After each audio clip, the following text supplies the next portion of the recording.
última diapositiva.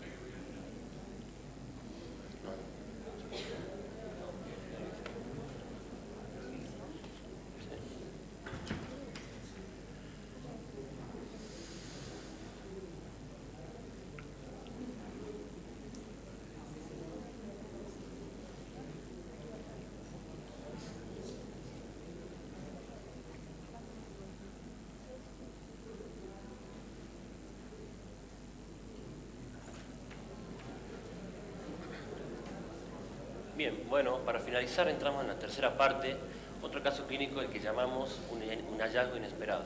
Siguiente, por favor. Siguiente. Se trata de una mujer de 50 años, siguiente, sometida a una videoendoscopía digestiva alta por un cuadro de dispepsia tipo distrés postprandial, por lo cual en la endoscopía se puede apreciar una mucosa de fondo y cuerpo de aspecto atrófico metaplásico, con escasas lesiones elevadas de 3 a 4 milímetros y la característica con su parte apical erosionada. Aquí podemos ver las imágenes, siguiente por favor, donde se ven estas lesiones ligeramente sobrelevadas, con el ápice erosionado. Al endoscopista le llama la atención, estas lesiones creen que son erosiones, por lo cual decide biopsiarlas. Siguiente por favor. Entonces, 3 semanas más tarde se recibe el informe anatomopatológico, donde las biopsias de cuerpo gástrico informan una gastritis linfoplasmocitaria moderada, con moderada atrofia y metaplasia intestinal completa y Helicobacter pylori negativo. La biopsia de antro, una gastropatía reactiva, ausencia de Helicobacter pylori y las erosiones del cuerpo proximal, que el endoscopista la informó como erosiones, informan compatibles con tumor neuroendocrino de bajo grado, con compromiso de todo el espesor de la mucosa. Lo cual el anatomopatólogo nos solicita una inmunomarcación. Siguiente, por favor. Y la inmunomarcación nos informa, siguiente, una cromogranina positiva, sinaptofisina positiva, CD56 positivo focal, un KI67 positivo en el 1% de células tumorales con bajo índice de proliferación, llegando a un diagnóstico de un tumor neuroendocrino bien diferenciado grado 1, con compromiso de todo el espesor de la mucosa. Bien, dejamos el turno al doctor Manuel O'Connor.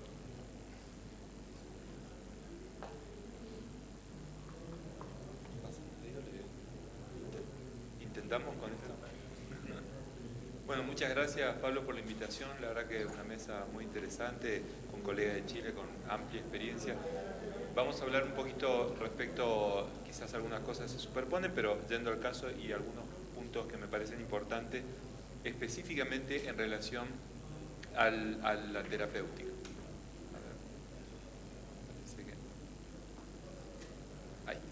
Estos son algunos de los puntos que a mí me parecen interesantes para discutirlos hoy con ustedes, lo que tiene que ver con la definición y la frecuencia, las características, cuáles son los problemas actuales de discusión ya específicamente con respecto al tratamiento, la experiencia local, algunos aspectos relacionados con las guías que vamos a ver en función a lo que se estipula hoy en día.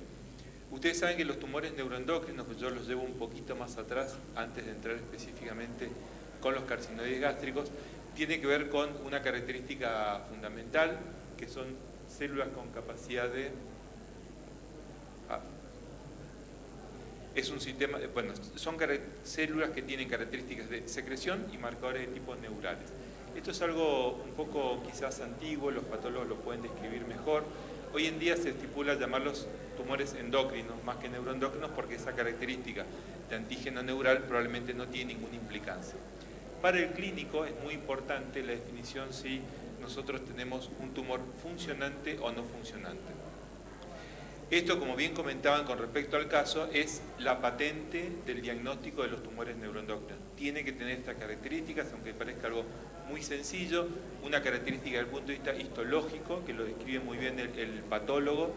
Todos tienen que tener marcadores de inmunohistoquímica, al menos 2, cromogranina y sinaptofisina, por más que uno crea que tiene la patente solo por histología, y un patrón de crecimiento que hoy en día tiene fundamentalmente algo, es más bien, digamos, histórico, no tiene ninguna implicancia desde el punto de vista pronóstico, pero está bien para poder denominarlo o para poder ponerle el nombre y apellido. Si nos referimos a los tumores funcionantes, estos son los tumores funcionantes. Cuando tenemos un típico síndrome carcinoide, que tienen que ver con tumores del intestino delgado, los tumores funcionantes pancreáticos, insulinoma, gastrinomas pancreáticos, lipoma, etcétera, etcétera. Por supuesto, cuando uno tiene el síndrome, el diagnóstico puede ser más claro cuando uno tiene experiencia con la patología, pero como ustedes saben, como sucede habitualmente, la mayor parte de los pacientes tienen tumores no funcionantes. Un poco el resumen de lo que tiene que ver con el camino o el flujograma en relación al diagnóstico surge a partir de la endoscopía, suele ser un hallazgo incidental, excepto cuando uno empieza a tener más detalles de la historia clínica, como bien comentaban con respecto a los antecedentes. En algunos casos, por supuesto, viene a partir del diagnóstico la estadificación, ¿sí? Que tiene que ver con tratar de evaluar si tiene o no compromiso a distancia en este caso. ¿Qué sucede con los tumores neuroendocrinos hoy en día? Bueno, estos son datos de Estados Unidos. Van a ver que las distintas localizaciones, lo que nosotros vemos es que hay un incremento. Es probable que en gran parte esto tenga que ver el hallazgo incidental por el número de estudios que se realizan, tanto estudios como ecografías, tomografías o estudios endoscópicos, pero el dato es real y esto surge en datos actualizados que hablan ya de prácticamente 5 o 6 por cada 100.000 personas, lo cual ya lo estipula casi por fuera de las patologías poco frecuentes en base al número absoluto. Y esto es algo que es importante para nosotros porque para el clínico es muy importante, como bien estaba perfectamente descrita en la anatomía patológica de esa paciente, cuáles son las características para denominarlo bien diferenciado con el Ki67, el índice mitótico, más allá del subtipo histológico. Porque la mayor parte son como en este caso, con un Ki del 1%, pero empiezan los problemas cuando el Ki viene del 3, del 5%, o tiene invasión más allá de la mucosa, y entonces se empiezan a plantear algunas opciones con respecto al tratamiento y a la caracterización. Esto es parte del estudio en Argentina, este fue un estudio observacional que se hizo acá ya hace algunos años, con el aporte, no es un estudio poblacional, es un estudio multiinstitucional, pero tiene algunas características interesantes desde el punto de vista clínico que vamos a ver.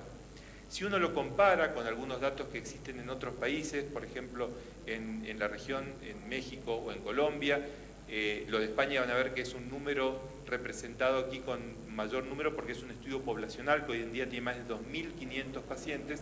Van a ver que la proporción, recuerden que para nosotros la localización del tumor primario, es decir, el sitio de origen, es una variable pronóstica en sí, es totalmente distinta a la historia natural de un neuroendocrino gástrico a uno de intestino, a uno de colon, que uno de recto, o sea que la localización del tumor primario es fundamental.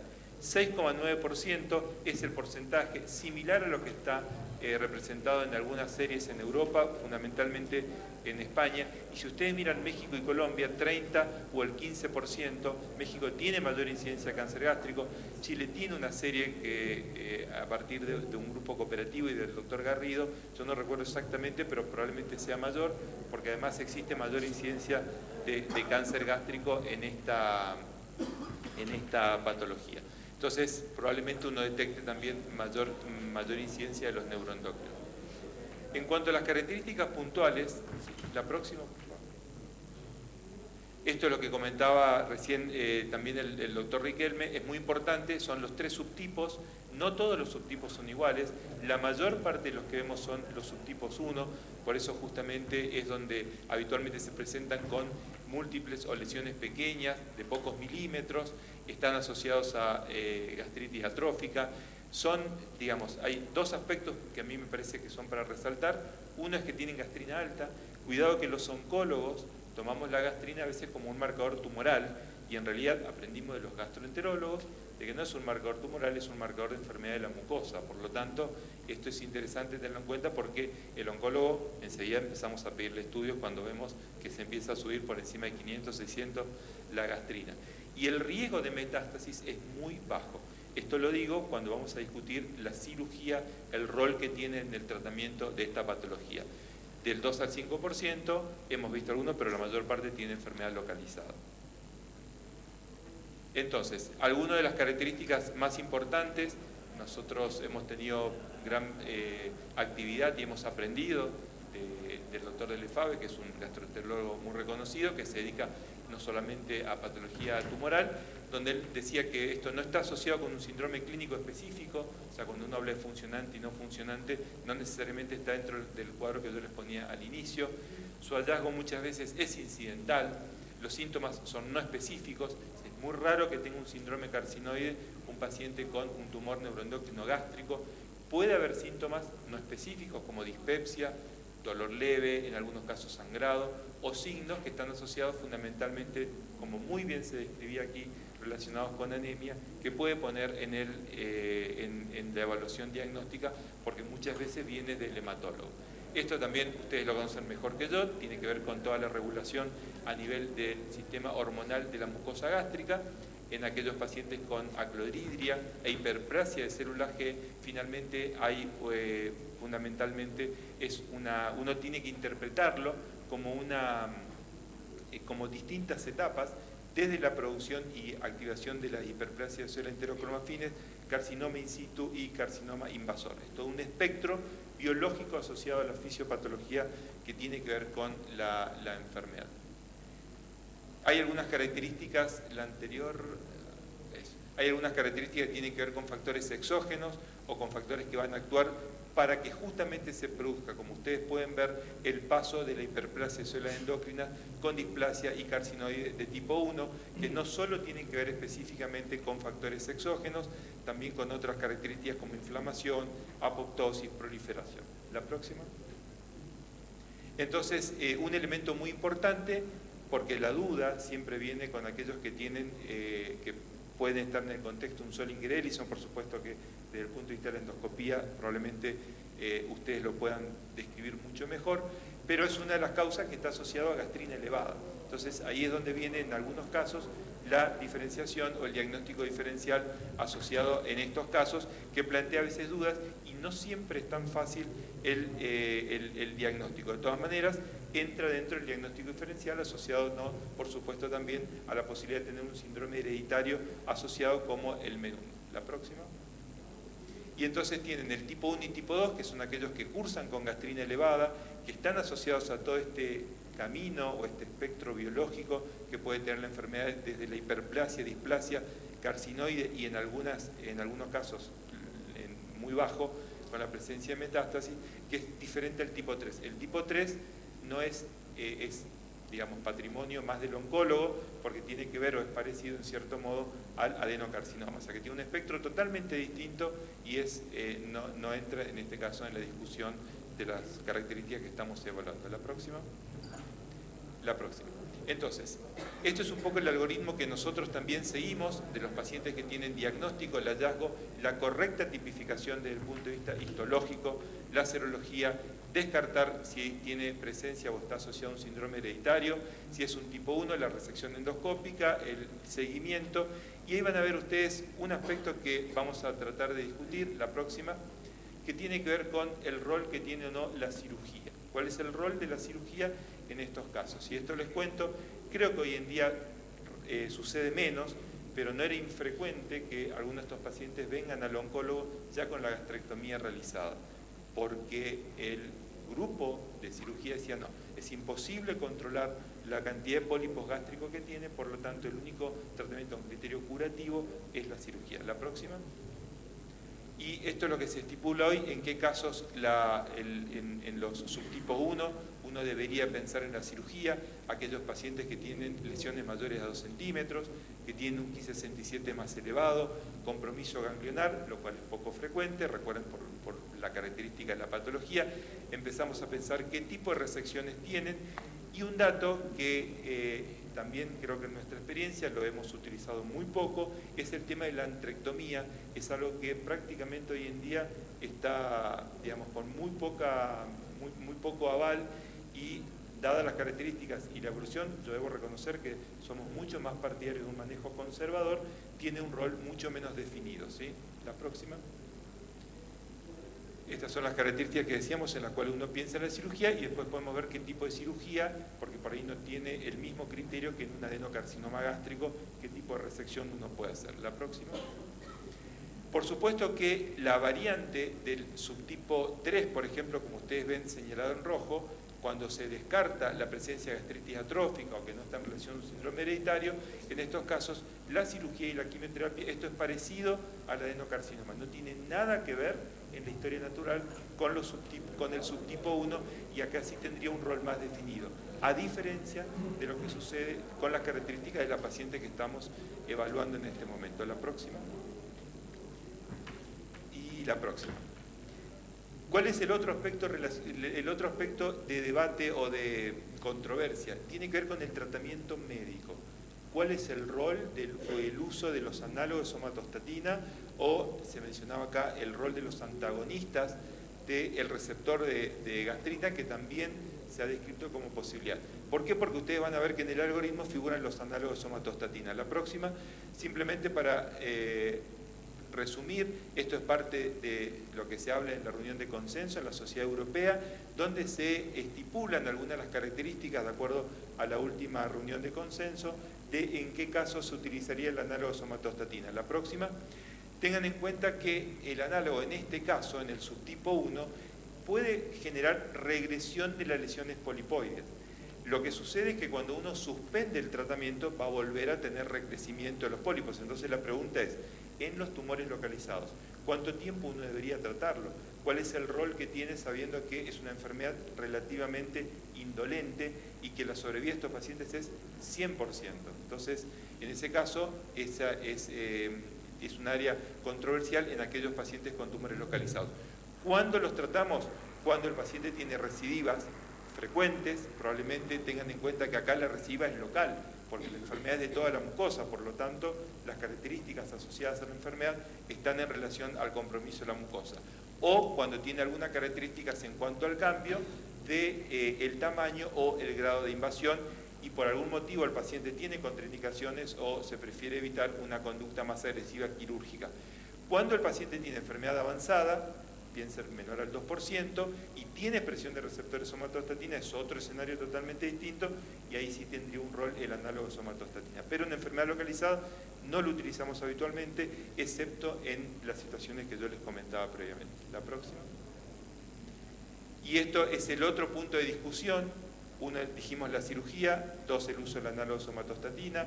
El netacepide, como se mencionaba aquí, tiene la misma característica de producir regresión de las lesiones. El tema es cuánto tiempo uno debe tratarlo, porque cuando suspenda, probablemente vuelva a tener recrecimiento de dichas lesiones polipoides. Y esto es lo que se estipula en cuanto al follow-up, sobre todo miremos tipo 1 y tipo 2, cada 6 a 12 meses. Nosotros lo seguimos más con gastrina. También se debate cuál es el rol de la cromogranina. Pedimos las dos, nosotros en general, cromogranina y gastrina. Creo que tiene un rol más importante de gastrina, pero a veces nos asusta cuando empieza a elevarse y el riesgo es que empecemos a pedir más estudios para estadificarnos pensando que es casi como un mito que se transforme en un gastrinoma, digamos, cuando la característica de la enfermedad es totalmente distinta. No pedimos habitualmente estudios por imágenes más complejos como resonancia, tomografía.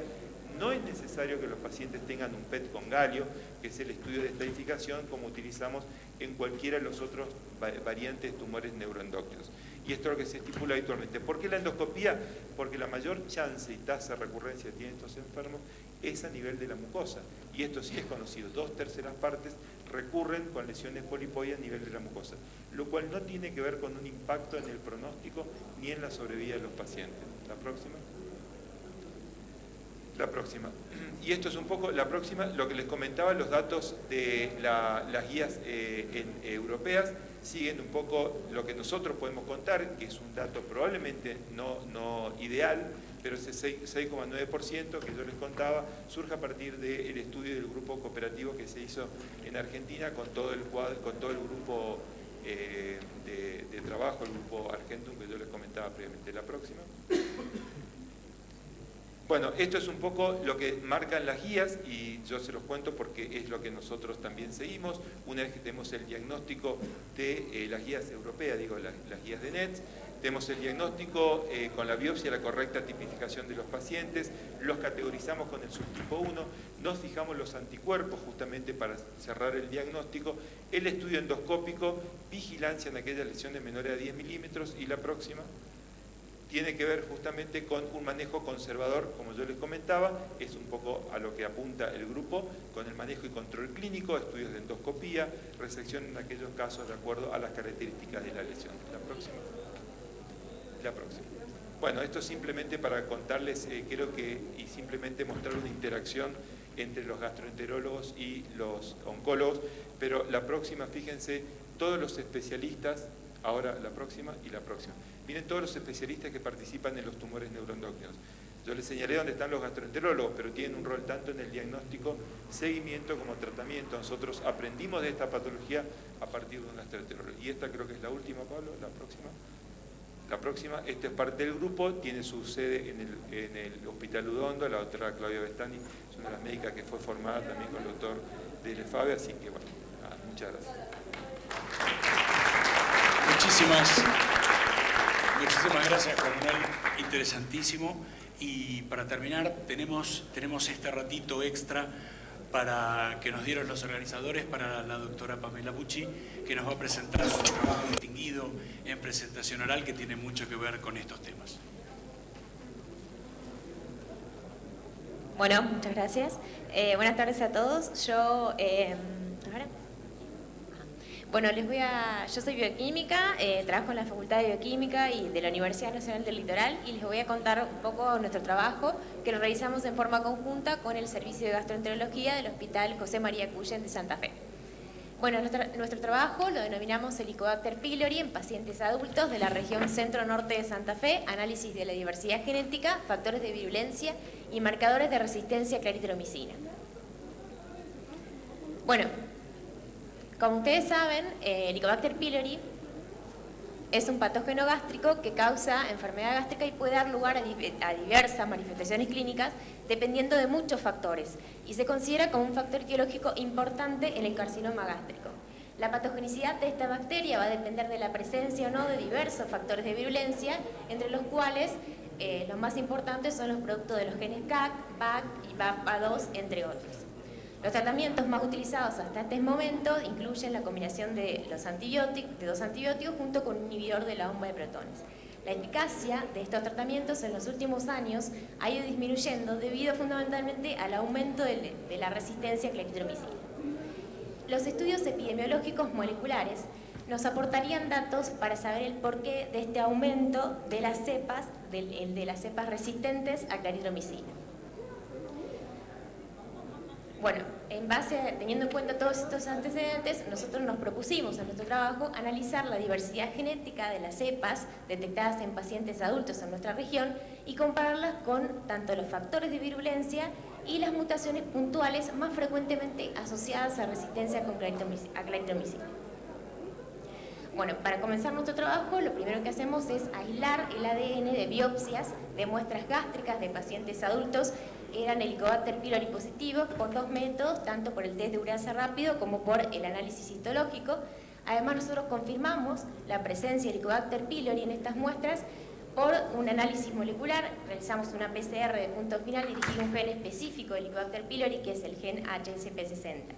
Bueno, después realizamos también la evaluación de los factores de virulencia de la bacteria y las mutaciones más frecuentemente asociadas a la resistencia a claritromicina, que son la 2142G y la 2143G, bueno, a través también de técnicas de amplificación de ácidos nucleicos utilizando distintas metodologías. Bueno, para poder estimar la relación filogenética entre las cepas que estudiamos hasta el momento, utilizamos una variante de una PCR también que se conoce como ERIC-PCR. Esta permite generar un fingerprint bacteriano o huellas digitales, es decir, que cuando realizamos ensayos de ERIC-PCR y después realizamos la corrida electroforética, obtenemos para cada cepa un perfil característico de bandas que van a ser un perfil similar o idéntico si las cepas están relacionadas, o patrones de bandas totalmente diferentes si las cepas no tienen relación. Bueno, para el análisis de los perfiles de bandas utilizamos software específicos que nos permiten para ayudarnos en el análisis. Bueno, lo que obtuvimos como resultado de este análisis de la ERIC-PCR es que se observaron 3 perfiles de bandas. 3 perfiles en todas las muestras estudiadas hasta el momento, uno de los cuales engloba la mayor parte de las cepas, o sea, el 84%, estos 3 perfiles. Y como se observa en esa tabla, que los pusimos en distintos colores a los 3 perfiles, observamos que cada uno de los perfiles agrupaba tanto cepas sensibles como resistentes, o sea, sensibles las wild type, como las que portaban la mutación que confiere resistencia a clindamicina. Y además portaban distintos genotipos por igual, es decir, que las cepas resistentes no se agrupaban en un perfil electroforético específico. Entonces, finalmente podemos concluir con estos datos, que son los primeros hasta el momento, que contribuyeron a entender la manera en que la resistencia se ha ido incrementando, pero indican que al menos regionalmente no hay una diseminación clonal de cepas resistentes a este antibiótico. Muchas gracias. Quería agradecer a la Universidad Nacional Litoral, al Servicio de Anatomía Patológica que nos brinda los diagnósticos histopatológicos, y al doctor Félix Jiménez, que era el jefe del servicio de gastro de nuestro hospital, del Hospital José María Cuyen, y que él nos impulsó para realizar todo este trabajo.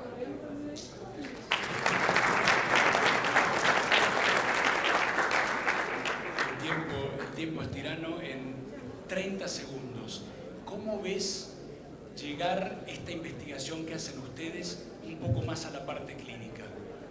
Claro, resumidamente. Bueno, y si bien esto de resistencia y este trabajo no tendría un impacto directo sobre las terapéuticas, nos aportaría datos sobre la biología de la bacteria. Pero en realidad esto es un aspecto de un trabajo más amplio que nosotros estamos realizando, en el cual estudiamos la patogenia de la infección de Helicobacter pylori, en donde estudiamos tanto factores específicos de la bacteria, o sea, analizamos la presencia de los factores, como también analizamos factores inherentes al huésped que podrían ser determinantes de la respuesta inflamatoria, como son los polimorfismos en los genes de la interleuquina 6 y 8.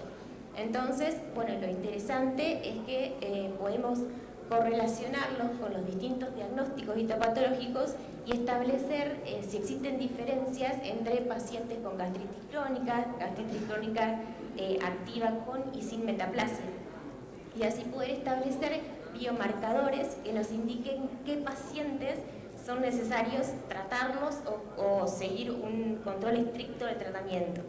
Hasta ahora lo que encontramos es que los pacientes que están dentro del grupo con metaplasia intestinal son los pacientes que están infectados con cepas más virulentas, o sea, CAC, S1M1, y que tienen también un determinado genotipo de interleuquina 6.